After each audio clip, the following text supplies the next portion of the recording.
Diálogo Directo. Ya son las 12 horas con 31 minutos, 12 con 31 minutos. La mañana de este lunes, el presidente de la República, Lenín Moreno, anunció que Ecuador consiguió la mayoría necesaria para renegociar una deuda aproximada de 17.375 millones de dólares con varios grupos de tenedores de bonos. Anderson Argotti, economista, nos acompaña vía virtual en esta segunda entrega de noticias en su segmento de entrevistas. Economista Argotti, buenas tardes. Le saluda Licenia Espinel. ¿Cómo mira usted este anuncio hecho por el gobierno, por el presidente de la República y también en los próximos minutos que va a ser explicado por el ministro de Finanzas, Richard Martínez? Se consiguió la mayoría, esto quiere decir que va a haber en efecto ya una concreción de esta renegociación de los bonos.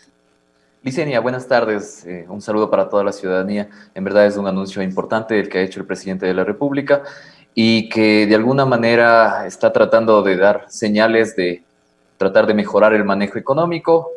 Sin embargo, este anuncio, si bien es celebrado por una parte de los tenedores de bonos fundamentalmente, hay que leerlo entre líneas y hay que leerlo con muchísimo más detalle en el sentido de que las condiciones en las cuales se puede generar esta renegociación son un tanto desfavorables para el país y que utilizando una política monetaria, utilizando más bien una política económica mucho más fuerte y más enfocada en los intereses del país, se podría haber considerado y conseguido una mejor situación. Economista Argotti, ¿qué hubiese pasado si no se llegaba a esta concreción de esta mayoría, a conseguir esta mayoría para renegociar estos bonos? ¿Qué problemas hubiera tenido que enfrentar el país como tal? Bueno, en principio hubiese tenido que enfrentar un default directamente porque sabemos del problema de liquidez que tiene el Ecuador en este momento y ese problema de liquidez no iba a permitir el pago de los bonos. Ya se han utilizado varios instrumentos en los meses pasados, la negociación de oro, los swap en oro y demás, para tratar de sostener un poco a los tenedores como tal, pero hubiese sido una situación complicada para nuestro país. Sin embargo, como digo, tampoco la renegociación es la mejor condición posible. O sea, también hay que entender que se debían haber dado elementos previos para que esta renegociación se dé en una mejor condición. ¿Cuáles hubiesen sido estos elementos previos? Por ejemplo, se podía pensar en esta renegociación en el mes de marzo. Era un ejemplo, por ejemplo, que nos podía poner en una mejor situación como país, o dentro de este mismo proceso de renegociación, sería interesante que el valor de los bonos se lo considere a valor de mercado y no a valor nominal. ¿Por qué? Porque los bonos en el mercado, entendiendo el riesgo país y las condiciones del Ecuador, están en torno a los 55 centavos por dólar, pero se quiere por bono, pero se quiere pagar al valor nominal, es decir, a 91 o $1 o 91 centavos o $1 por bono. Entonces, ¿qué significa eso? Una pérdida para el país en esa condición de renegociación. Ahora, economista Argotti, el gobierno dice que el planteamiento que se presentó a esta mayoría que habría aceptado esta renegociación es una reducción de 1.540 millones en capital de deuda, alivio en el flujo por más de 10.000 millones en los próximos 5 años, disminución de la tasa de interés promedio del 9.2 al 5.3%, duplicación del plazo de 6.1 años en promedio a 12.7 años, extensión del periodo de gracia 5 años en capital y prácticamente 2 años en interés y el diferimiento de los intereses no pagados y acumulados entre marzo y agosto, más de 1.000 millones y que se ahorraría, dice la propuesta que supuestamente ya ha sido aceptada entre 2026 y 2030, que serían pagaderos en esas fechas con una tasa de 0% de interés. Ese es el planteamiento que ha hecho el Estado, el gobierno como tal. ¿Con este planteamiento no se está favoreciendo al país?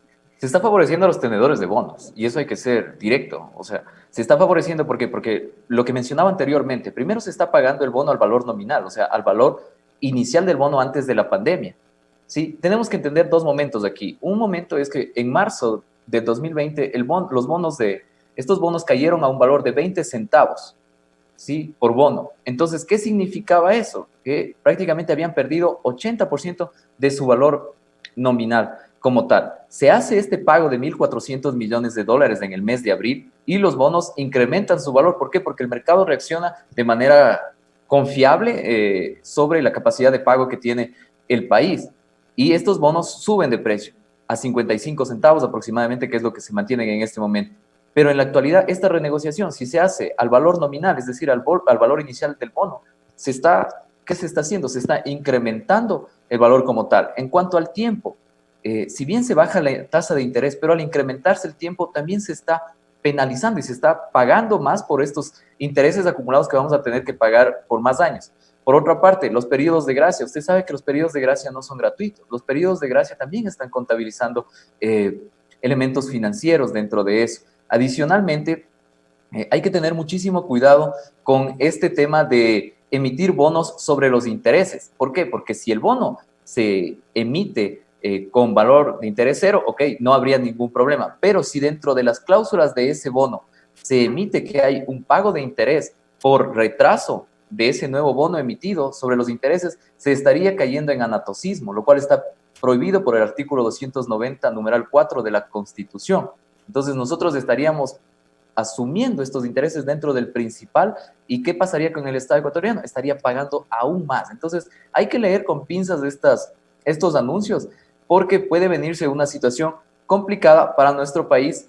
Aparte hay otra cosa que no se está considerando, y es en el anuncio del ministro de Finanzas, en la presentación que realizó y en el documento que está en inglés donde se presenta este proceso o esta propuesta de reestructuración o renegociación de la deuda, no se considera los 1.982 millones de dólares que ha pagado hasta el momento durante el 2020 el Estado ecuatoriano en bonos. Entonces, hagamos un ejemplo súper fácil. Si nosotros en el mes de marzo, en vez de pagar los 1.400 millones de dólares, hacíamos una recompra de bonos a 20%, a 20 centavos que estaban esos bonos, el Ecuador estaba reduciendo su deuda, sus 17.400 millones de deuda, los estaba reduciendo en un 26%. ¿Sí? Es decir, pasaba esa deuda a 12.400 millones de dólares aproximadamente, lo cual eso sí era beneficioso para el país. Pero ¿qué se hizo? Se pagó y seguimos manteniendo la deuda. No se ha emitido más bonos, o más bien no ha habido un flujo de liquidez adecuado para la economía ecuatoriana, y el problema actual es justamente la liquidez. Ahora, dentro de esta reestructuración de deuda, no se dice que se va a recibir créditos o se va a recibir dinero, que de todas maneras tampoco sería beneficioso en las condiciones en las cuales está el Ecuador, porque sería prácticamente ahondar en el bache que tenemos. Es decir, lo único que estamos a punto de conseguir es un poco de tiempo, pero en realidad vamos a tener que pagar y pagar un poco más de lo que teníamos que pagar actualmente. Por supuesto, exactamente, sí. Lo que está buscando es tiempo el Ecuador para tratar de alguna manera, tal vez milagrosa, solucionar sus problemas. Vemos nosotros que las predicciones del FMI para el Ecuador es una caída en su economía, en su Producto Interno Bruto, del 11%. Sin embargo, en la propuesta enviada por el ministro de Finanzas, dice que para el 2022 la economía ecuatoriana ya crecerá un 3% y desaparece completamente el déficit fiscal, el déficit presupuestario existente en el Ecuador. Eso no puede darse en una economía desarrollada. Es muy difícil que ocurra eso por las condiciones económicas en las cuales estamos. En un país en desarrollo como el nuestro es prácticamente imposible. Nosotros más bien lo que hicimos con esto es comprar tiempo, pero desaprovechamos la oportunidad de negociar en bloque, de negociar junto a Argentina o junto a otros países de la región, en condiciones verdaderas y adecuadas para el país, incluso entrando y utilizando el mecanismo de default para considerarse favorablemente, como fue la recomendación de organismos internacionales en los meses pasados. Economista Argote, entonces este anuncio que hace el presidente de la República en el sentido de que con esta negociación se van a liberar recursos para la protección social y reactivación económica, ¿hasta qué punto es creíble y va a ser verdad que en la práctica llegue a ser así?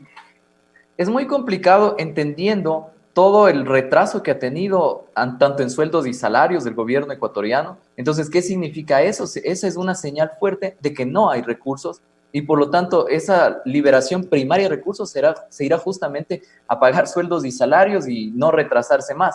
Pero no es que se están generando ni creando nuevos recursos.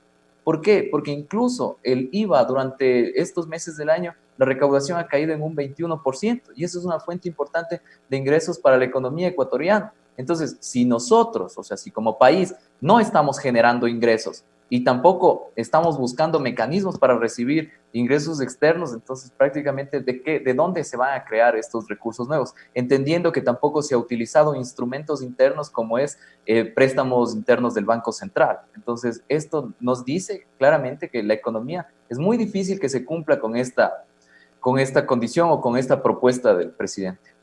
Economista Argote, si bien se ha llegado a concretar con un 66% de los bonistas de acuerdo a lo que dicen las autoridades, ¿qué pasa con ese resto hasta llegar al 100% que no acepta aparentemente esta propuesta? Se les ha dado un plazo hasta el 7 de agosto para que se puedan decidir si la aceptan o no. ¿Y qué pasa si ese porcentaje restante no acepta?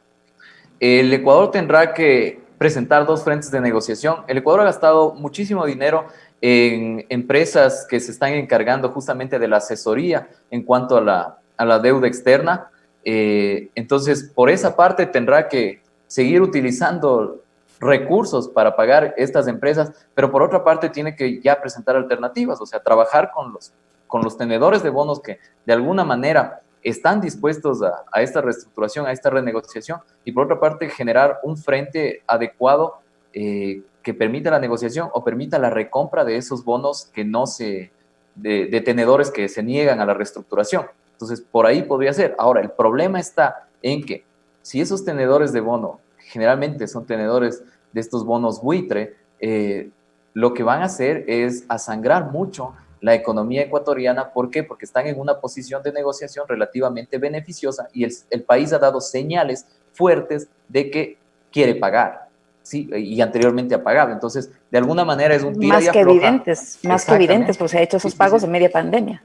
Exactamente, o sea, entonces es un tira y afloja donde el Estado prácticamente ha aflojado mucho y esto nos pone en una situación de jaque, podría decirle yo, para la economía interna del país.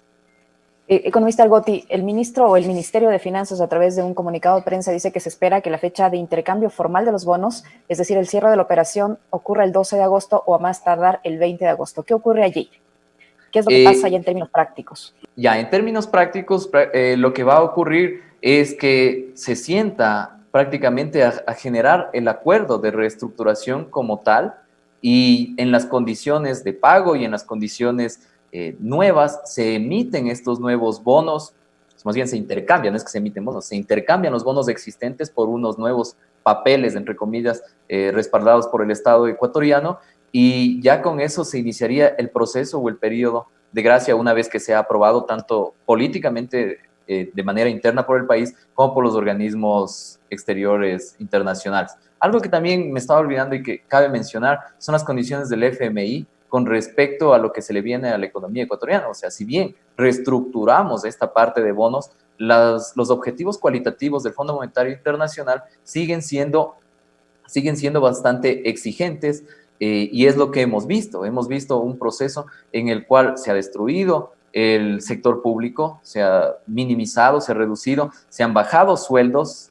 se ha deteriorado condiciones laborales. Entonces, estas cosas van a seguir ocurriendo y van a seguir pasando en nuestro país, pero aparte de eso ya tenemos que enfrentarnos a este problema que es la reestructuración de bonos en condiciones que son hasta a todas luces favorables para los tenedores de bonos y no para el Ecuador. ¿Tiene un estimado de cuánto le va a representar al país esta renegociación de bonos, si bien es un alivio por ahora, en el sentido de que no se va a tener que pagar este momento, pero al alargarse los plazos, como usted explica, se va a pagar un interés sobre eso? ¿Se tiene un estimado de cuánto adicional en cifras le va a costar al país en su momento pagar esta renegociación? Sí, por supuesto. Entendamos que si en este momento los bonos están a 55 centavos en torno en el mercado y estos bonos pasan a valer $1, entonces estamos hablando de un 45%, 45 centavos o 45% más aproximadamente que le costaría al Estado ecuatoriano. Entonces estaríamos hablando de en torno a los 30.000 millones de dólares que le estaría costando al Estado ecuatoriano este proceso de renegociación en el tiempo. Ahora, con esta, digamos, este tiempo, este poco de oxígeno que estamos a punto de conseguir con esta renegociación, eso no quiere decir que va a haber los fondos necesarios para pagar al sector público que esté impago, para cubrir los gastos que está generando la crisis sanitaria, para ponerse al día con los gobiernos autónomos descentralizados, por ejemplo. Es muy complicado porque también dentro de este proceso de renegociación se tiene que realizar algunos adelantos de bonos que ya se han venido haciendo. Entonces no se puede Es lo que lo que ha dicho incluso el ministro de Finanzas directamente, ¿no? Estos pagos para dejarle en una mejor posición negociadora al país. Esto va a seguir ocurriendo. Hay bonos que tienen que seguirse pagando, o sea, hay cosas que hasta el momento de la negociación se tienen que seguir erogando recursos y por lo tanto nosotros o como país hemos tomado esa posición de pagar hasta el último momento. Entonces es muy complicado que sin ingreso de nuevos recursos se pretenda solucionar todos los problemas internos del país. O sea, si a través del comercio, que es nuestra fuente fundamental de ingresos de dólares, está caída y no se cuidó la salida de capitales de los últimos 3 o 4 meses que han salido una cantidad ingente de recursos. Recordemos que solo en el mes de abril salieron alrededor de 800 millones de dólares. Entonces, ¿qué significa eso? Que los recursos del Ecuador se están yendo hacia afuera y esos recursos difícilmente van a volver. Y si el mercado interno está de capa caída, difícilmente el Estado va a poder recuperar y va a poder generar esos pagos. Entonces, sí hay que ser un poco objetivos en el sentido de que la economía por sí sola no se va a recuperar. Se requiere de una política adecuada y esa política económica implica el traer esos recursos desde el exterior para que puedan ser inyectados acá y dinamizar la economía. Muchísimas gracias, economista Argotti, por su tiempo, por la información que nos ha proporcionado, el análisis que es sin duda muy interesante. Anderson Argotti, economista que ha estado con nosotros en la segunda entrega de Punto Noticias a través de Pichincha Universal. Gracias, economista Argotti. Muchísimas gracias, Diseña, a ustedes y ojalá esperemos lo mejor para nuestro país porque la situación económica apremia. Somos generadores de información. Punto Noticias.